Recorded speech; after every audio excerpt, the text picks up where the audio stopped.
Assalamualaikum warahmatullahi wabarakatuh.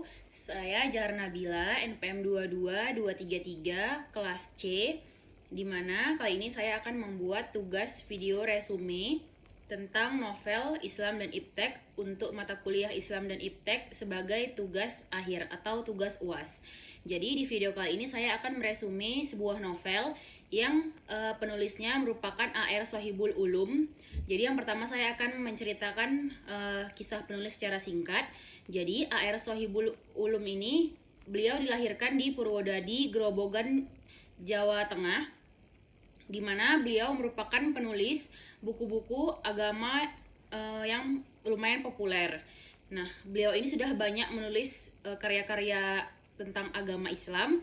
Di antara karya-karyanya itu, beliau menulis biografi tentang para cendekiawan Muslim. Contohnya seperti Al-Ghazali, Al-Farabi, Al-Kindi, Al-Biruni, dan Ibnu Khaldun.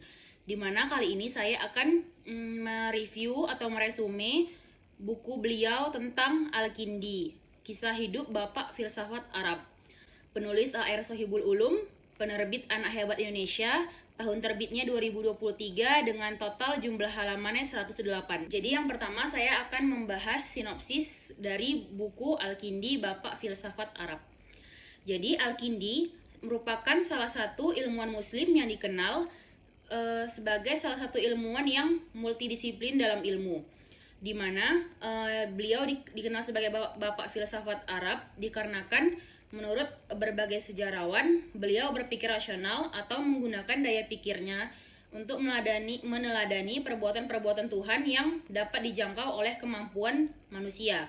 Al-Kindi banyak dikenal sebagai cendekiawan jenius bukan hanya di ahli filsafat, tapi dalam musisi dan bidang kedokteran. Al-Kindi mampu mengkombinasikan keilmuannya menjadi sebuah bentuk terapi pengobatan psikis yang dikenal sebagai metode terapeutik. Di buku ini saya dapat lebih mudah memahami pemikiran-pemikiran filsafat dari Bapak Filsafat Arab yaitu Al-Kindi, di mana Bapak Filsuf Arab ini memainkan peran penting dalam perkembangan filsafat Islam. Jadi yang pertama, selanjutnya saya akan menjelaskan dari isi buku Al-Kindi Bapak Filsafat Arab. Yang pertama, latar belakang dan kehidupan Al-Kindi. Buku ini dimulai dari menggambarkan kehidupan Al-Kindi di Baghdad, di mana saat kota Baghdad tersebut menjadi pusat intelektual dunia muslim pada zamannya.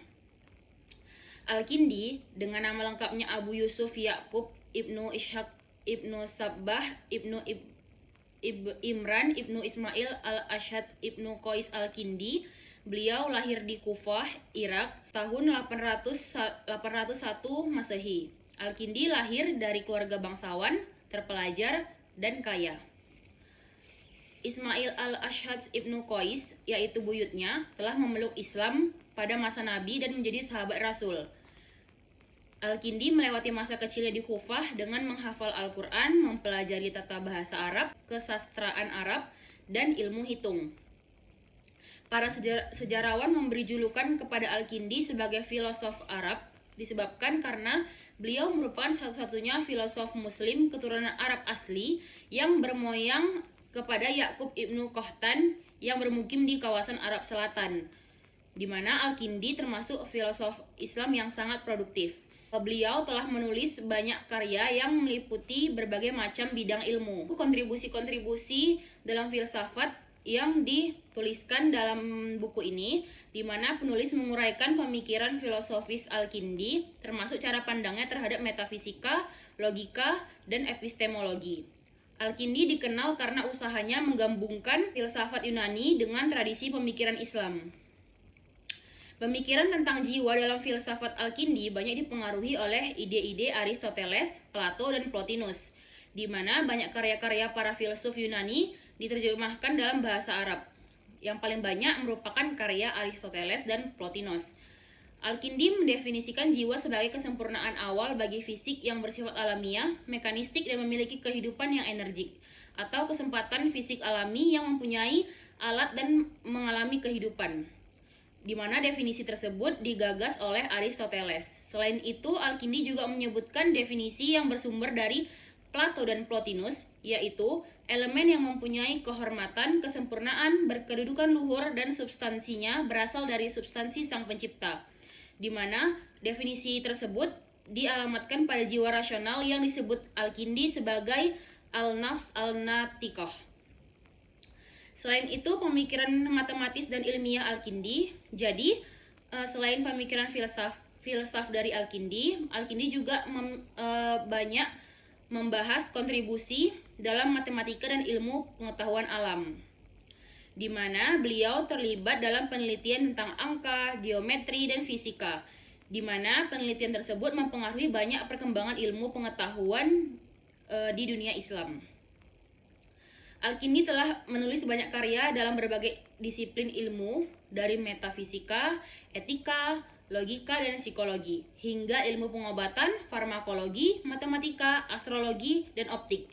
Beliau juga meliputi topik praktis seperti parfum, pedang, zoologi, kaca, meteorologi, dan gempa bumi. Dari banyaknya penelitian-penelitian yang dilakukan oleh beliau, pada akhir buku ini, penulis menuliskan apa saja warisan dan pengaruh dari Al-Kindi terhadap dunia pendidikan Islam.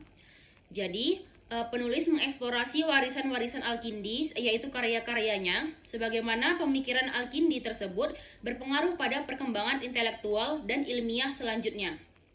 Tidak hanya di dunia Muslim, tetapi juga di Eropa Barat. Dari seluruh penelitian dan karya-karya yang dibuat oleh Al-Kindi, dalam bidang astronomi, Al-Kindi menulis sebanyak 16 buku.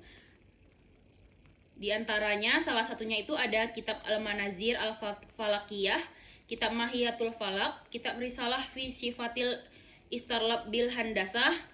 Selain itu, ada juga kitab ilmu yang menafsiri tentang fenomena alam, yaitu kitab Fi Al-Bashariyat dan kitab Fi Al-Ajram Al-Ghoisah, dan banyak dari karya-karya Al-Kindi lainnya yang tidak dapat saya sebutkan satu persatu. Jadi, kesimpulan dari buku Al-Kindi, Bapak Filsafat Arab karya A.R. Sohibul Ulum, bukan hanya sebuah biografi, tetapi juga merupakan kajian yang mendalam tentang pemikiran dan kontribusi seorang intelektual besar dari dunia Islam.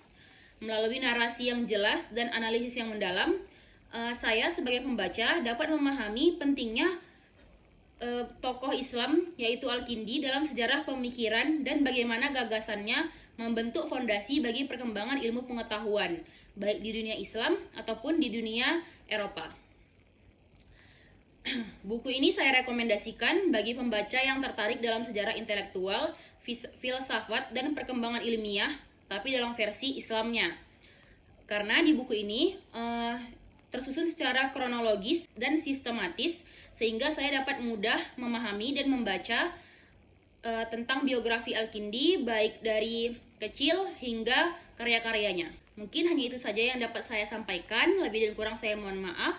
Terima kasih. Assalamualaikum warahmatullahi wabarakatuh.